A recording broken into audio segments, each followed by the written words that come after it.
There's a change in the schedule, several changes in the schedule. Number one, the first talk is going to be by George Coulston. I'll give you the title in a minute. Another change is that Professor Bennett at 9:30 is going to talk about some comments on catalysis. And further down the line, it's been changed since I've gotten here. Lehman Tao is going to talk at 11:30. We'll go to lunch at 12, and then the meeting will be over at 4. So that's the general schedule for today. Without any further ado, to try to keep on schedule, our first speaker is George Coulston from DuPont. He's going to be talking about transient X-ray absorption, spectroscopy as approval of catalyst kinetics during butane oxidation. No? Yes. No, I'm just wondering if you're going to charge me for these 3 minutes. No, go right ahead. Go right ahead.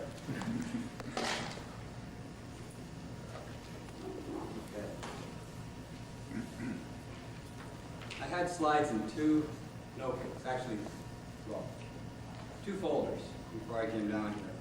And I did grab 2 folders to bring down here, but I didn't grab the right 2. But most of them were in one of the folders that I grabbed.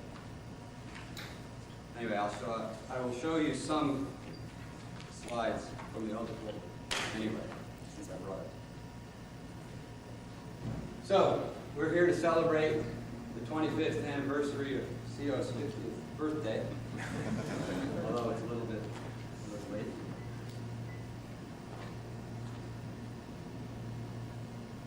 What I'm going to talk about today, I didn't do entirely by myself. I had some help from various colleagues. Norm Herron and Dino Protakis made the catalyst. Dick Harlow was a collaborator in some of the synchrotron work that I'm going to talk about, as well as Simon Barr, Carol Kahn, Harry Berkman, and Greg Bethke from Northwestern University of Continental. Rick Lee contributed electron microscopy, which I won't talk about today, but we use that to confirm the structure of some of the catalysts that I'll talk about. And then others from DuPont that enjoyed discussions.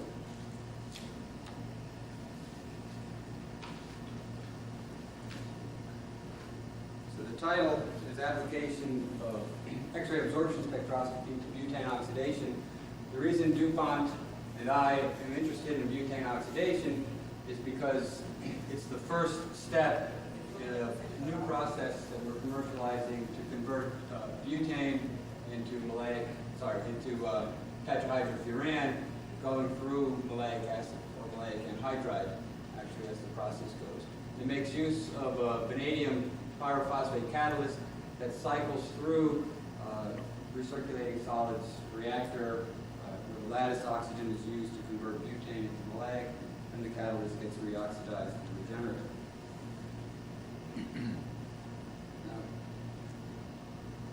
A lot of people have been interested in butane oxidation.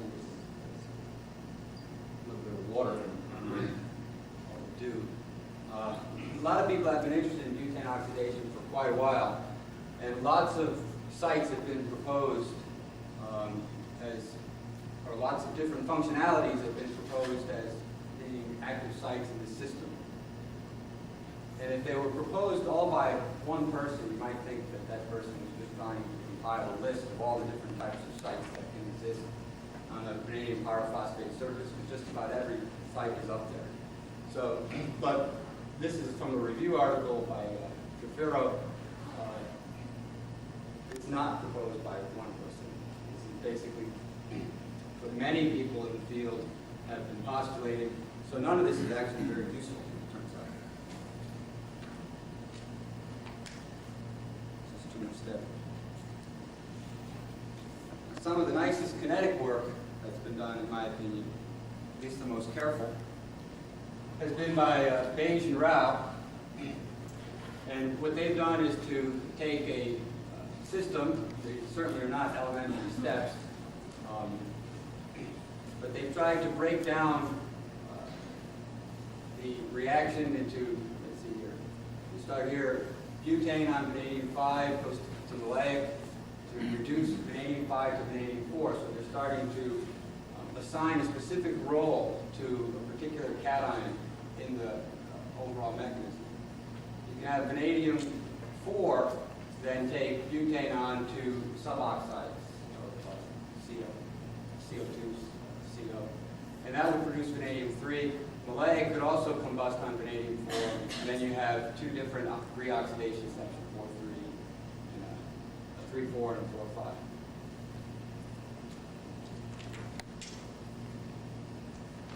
Now, those rate constants that were shown up there to the right came from after, as is typical, making the pseudo-steady state approximation to remove the concentration of those vanadium cations from the rate expression.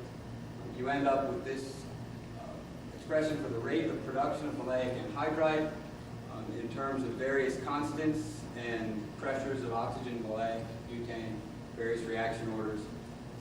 And through a set of statistically designed experiments, they were able to regress out those rate constants and actually use this rate form to model the data with one set of constants from 3 different reactor types, which is normally pretty convincing that they've got a good version. Problems, however, are that although they assign a particular role to each cation in the catalyst, the vanadium oxidation state was not determined in situ in any of their work. All of these constants were regressed from just gas-phase kinetic data. And just as a general principle, it is not possible to assign kinetic roles to any species in the system doing your work at steady state. It's also not true that transient experiments give you a definitive answer either, but it's the best you can do. So what we're going to do is actually try to go into this system now and look at the oxidation states of vanadium in situ for 2 reasons. One, we're interested in seeing if it's true that all of the CO2 that's produced is coming from reduction of vanadium 4 and not in any of these initial V5, V4, V5, V3 steps.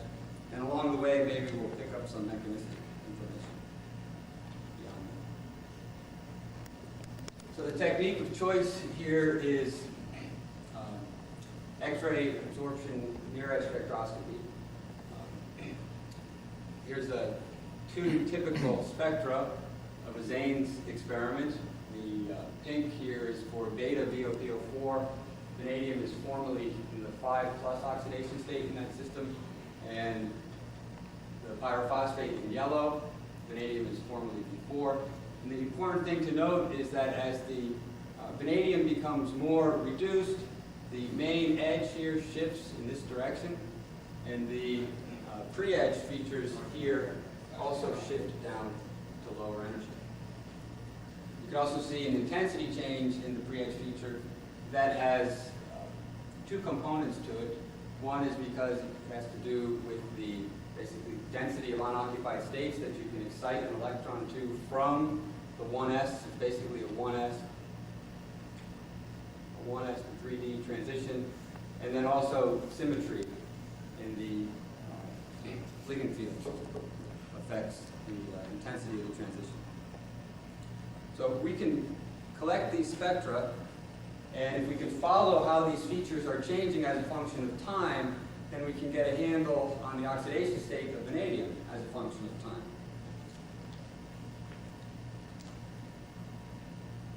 So the experiment is to go to the synchrotron. I'll show you a transparency of that in a moment, where we take polychromatic X-rays and we focus them using a curved silicon 111 crystal. They maintain their polychromaticity, and we reflect them off a mirror to remove harmonics, focus them through a catalyst bed, and then redisperse the polychromatic X-rays onto a photodiode array. Each channel in this array, and there are 1,050 channels, corresponds to a different X-ray energy.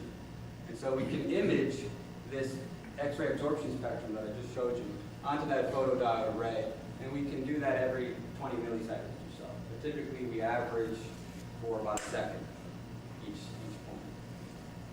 point. Through the catalyst bed, we can flow either butane or oxygen or a mixture of the two and analyze the product stream with the mass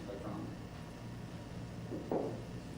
Now, from the folder that I didn't need to bring, since we're talking about synchrotrons, I'll show you some. First of all, we just celebrated the 100th anniversary of the discovery of X-rays.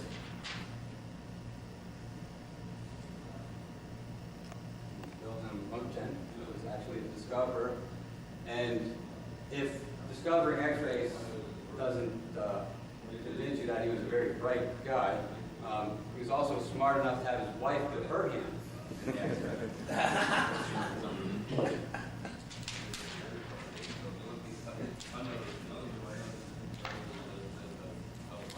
One other picture I'll show you, just to make it pretty nifty. I doubt many of you have ever been inside a synchrotron, actually in the ring. This is a photograph taken at the Advanced Photon Source, actually being in the tunnel. And these are all the bending magnets that go around the ring. There's 1,024 of them that have to be shimmed simultaneously to keep this positron overcome. And you can see this is where this is one flange of the actual ring. The particles will go around. They haven't hooked up the rest of it. Anyway, so a little side. Okay, so just to remind you, we're going to put catalyst in a little reactor to focus X-rays through it onto a photodiode array. That reactor is similar to this one, designed by Thurl Lytle.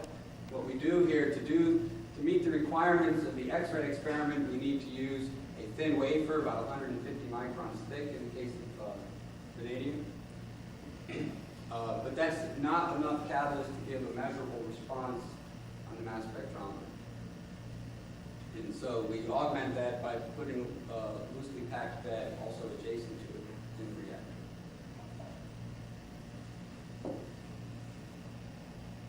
And of course, we can verify using Weiss-Prater criteria that the basically the modulus for this, the modulus, how do I want to say this?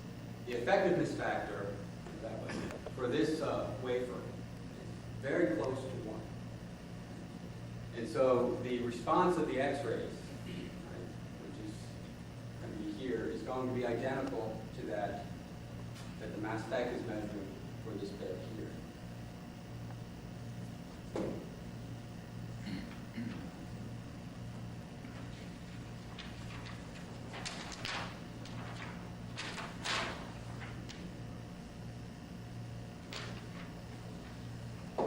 This is what a typical data set looks like. So we have energy on this axis, so a photodiode array channel. Here's time. And we started out, in this case, with the catalyst exposed to 20% oxygen and helium, I believe, in this data. And then at some time here, 50 seconds, the butane hits the reactor, and you can start to see the pre-edge feature shifting down and the main edge moving, and there's some structural change. You can't really see it well up here. But this is a typical data set. So there's, in this case, we're only showing about 500 of the 1,050 channels. In this direction, we have about 0.3 eV of resolution. And of course, on this second, we've got a spectrum here about every 2 seconds. And we can collect this kind of data at lots of different temperatures, different stream compositions, etc. So this is just typical. Now, I mentioned that the main edge shifts in relation to the oxidation state of the vanadium. And so for this particular catalyst, 24% BPO dispersed on silica, and that doesn't diffract well, and we haven't been able to get good Raman on it. The only evidence that I have that it is vanadium pyrophosphate comes from some electron microscopy studies where we can look at some of the lattice constants, and they match pyrophosphate. So this is why I define it as such. Anyway, from tracking the position of the main edge as we step change into butane, you see here at 360 degrees, we get a reduction in the vanadium. So this is basically 0 would measure the starting point wherever the catalyst happened to be after the oxidation treatment, and then it's reducing the time. And as you increase temperature, the reduction rate increases faster and faster until you get to about 420, where you're no longer seeing an increase in rate, and that has more to do with just the response time of the system and the kinetics of the reduction. There's a hold-up time in the reactor. Now, of course, this is not terribly, maybe impressive because we did it at a synchrotron, but it's no more useful than just using thermal gravimetric analysis and measuring the weight loss. Except there's no ambiguity here. We don't have to worry about carbon building up on the surface as we reduce. So there's one advantage, but it's hardly worth going to the synchrotron for that. What we'd like to be able to do is extract the concentration profiles of individual vanadium oxidation states from that mesh of data. And so that's just linear algebra. Typically, you would have some data set D, where you have each row corresponds to energy, each column corresponds to a time slice, and that would be a product of two matrices. One is your reference spectra, and the other is your concentration profile. And of course, this is true. And if you had a set of reference spectra, you would just divide from the left into your data, and you can get your concentration profile. The problem is we don't know how many reference spectra it takes to form a complete set, and if you don't have enough reference spectra here, you won't get any solution. And we don't always have suitable references to begin with. To show you that, I took a data set for this catalyst at 380 degrees, and I took what I thought might be reasonable representations of vanadium 3, 4, and 5 X-ray absorption spectrum. The vanadium 5 spectrum is a beta VOPO4, the vanadium 4 spectrum was a pure pyrophosphate phase, and the vanadium 3 was something made in-house, VPO4. You can see here the edge moves as the catalyst reduces, and the pre-edge shifts and drops. And in this particular V3 phase, there's almost no signal in the pre-edge because the catalyst, the vanadium, is in a very comfortable environment. If you take these reference spectra and again divide from the left into the data set, these are the concentration profiles that emerge. And they look kind of reasonable, except that you've got vanadium-3 concentrations less than 0. The question is it because there's no vanadium-3 in the data, or is it because these just aren't the right reference spectrum?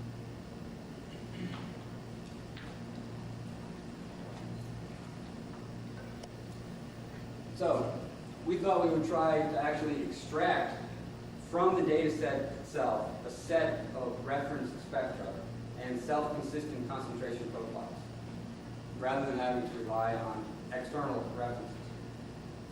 And so to do that, we're going to use something called factor analysis, and I just want to talk a little bit about that.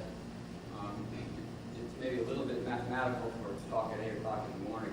CEO's heard some of the rest of this, so I want something.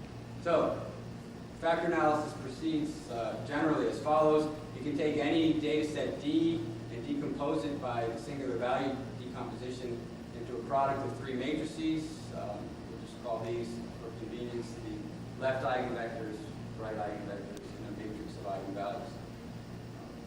If you just multiply U and E together into one matrix formed R, you can just write this in this way. Nothing magical there. And this looks an awful lot like what I showed you on the last transparency for the data as a function of reference spectra times concentration profiles. Recognizing that, you multiply by 1, which is T times T minus 1. You can actually split this out now and define your reference spectra as a product of your, let's say, left eigenvectors times some matrix T, and the concentration profiles become a product of the right eigenvectors times some matrix T. And the right eigenvectors and left eigenvectors, we know rigorously from linear algebra. You get them from singular value decomposition. There ends the rigor.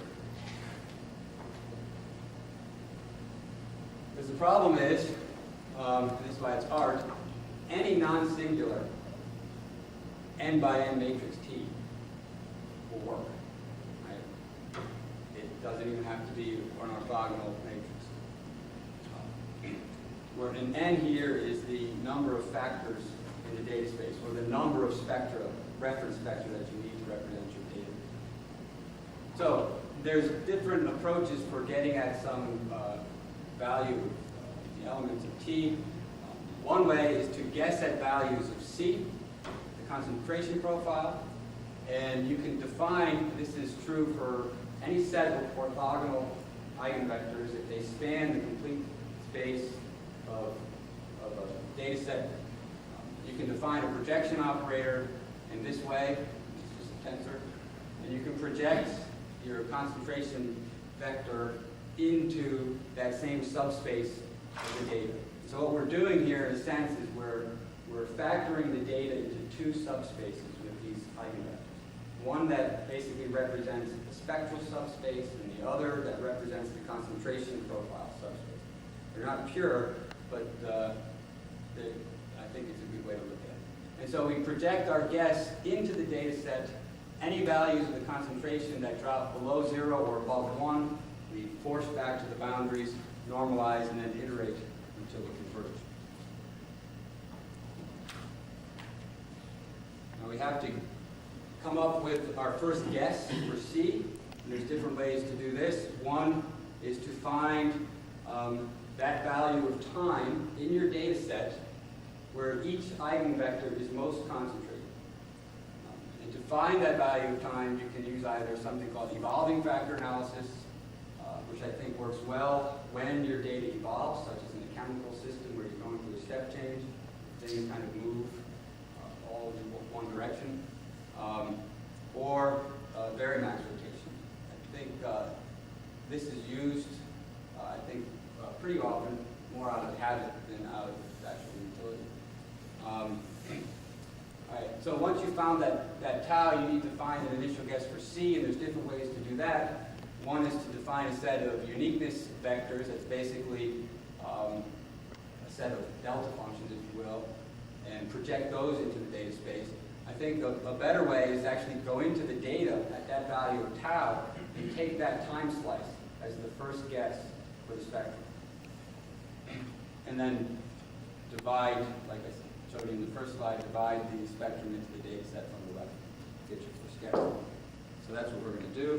First thing we need to do is define the rank of the data. You can do that from a screen plot. You can plot the eigenvalues along as a function of which eigenvalue you're looking at. You can see here that there's 3 very significant eigenvalues, and even statistically, if you use various tests, the 4th and the 5th are starting to emerge. You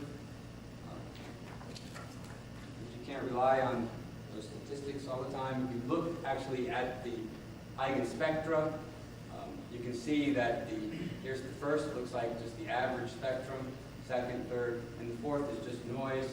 Basically, it's got a little bit of a slope to it. It's just because as we change gas concentrations, we're not removing the background quite properly. So we can ignore that one.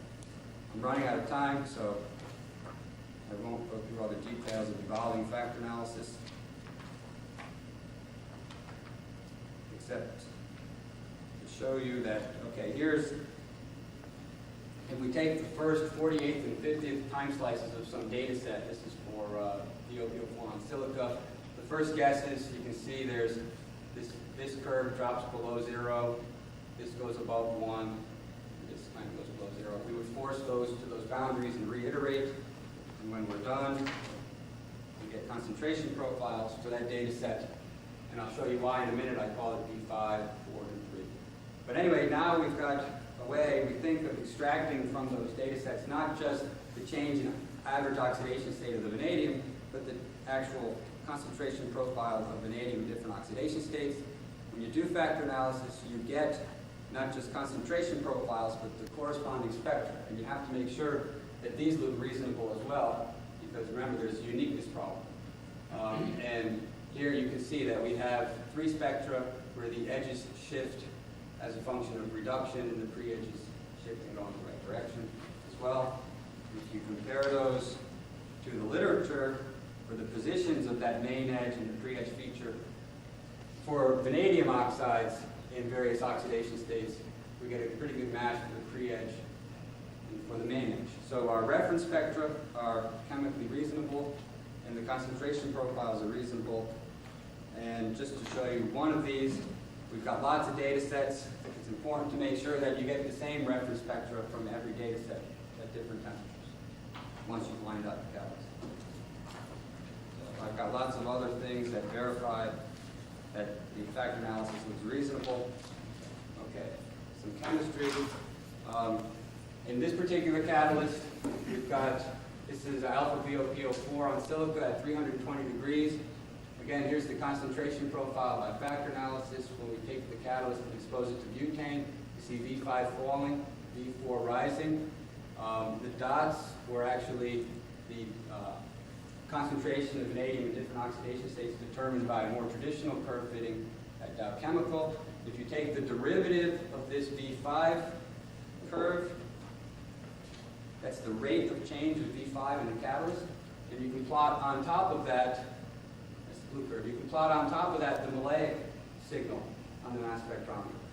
Right? And so this is pretty good evidence that the rate of reduction of vanadium-5 is equal to the rate of production of maleic. And so we would like to say, therefore, that V5 is required for the production of maleic anhydride. One thing we need to ask ourselves about, though, is what about the possibility that vanadium 4 to 3 is actually the rate limiting step, and we're just watching a 5 plus 3 goes to 2V4 plus reactions. I think to get around this, consider that the rate determining step in butane oxidation is the first step in the mechanism, activation of the butane. So if V3 was being produced from V4 in the first step, when you run out of V5, you should start to see V3 grow in, and of course we didn't see V3 in that last data set. So a V4, V3 step is probably not significant for production of maleic anhydride in this chemistry. Okay. Now, just 2 more minutes. All of that might have, there's a uniqueness problem. I want to convince you that the results are actually real. And the way to do that is to actually interpret these eigenvectors directly.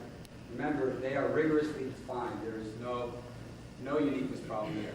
But before I show you how to do that, I want to remind you, here's the vanadium 5 and the vanadium 4 spectrum. And if you just take the difference between these two, this is what it looks like. So you can see here the loss of the V5 component showing up in the V4 component if I take V5 minus V4. Remember that shape? Here's some data from the pyrophosphate phase on silica. After we expose it to a step change in butane, here are the right eigenvectors, the concentration profiles in the abstract space. You see here's the time average concentration profile and the corresponding time average spectrum. And then the second component actually decaying in this way. And here's the corresponding abstract eigenspectrum. And that looks an awful lot like this different spectrum. You can see that, but the point is this feature here lines up perfectly with the pre-edge feature of vanadium 5 in the spectrum, and this feature here with that for growth of V4. And so this decay curve here corresponds to the rate of decay of vanadium 5. You can see that there's no V5 component in the next most significant eigenvector. So really all we need to do is take the derivative of that second abstract concentration vector And that's shown here in red, and on top of that, we can plot an analytic signal from the mass spec, and that lines up rather nicely.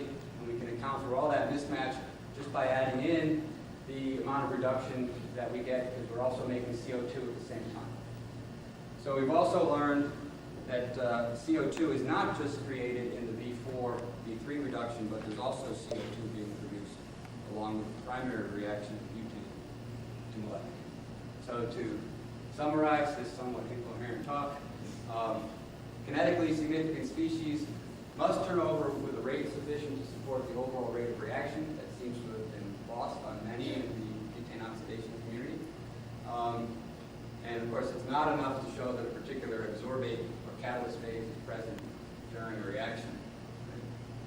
That's the same. And I think time-resolved XANES coupled with feed cycling is a pretty useful technique to get at some of these kinetic information. We hope to do more. Thank you very much. We have time for a quick question and a quick answer. Anybody has one? Jeff? Just curious, in the presence of oxygen, would you expect the reoxidation rate to be sufficient to maintain your vanadium 5+? If you look at that under in situ conditions.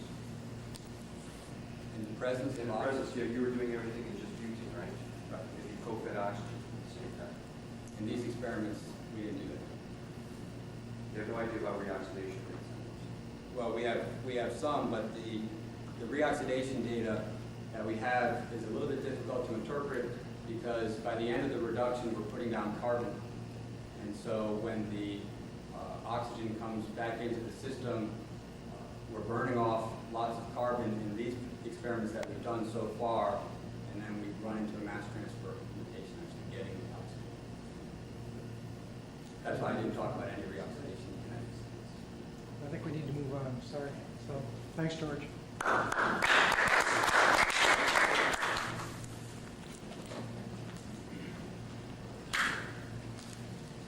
Next speaker.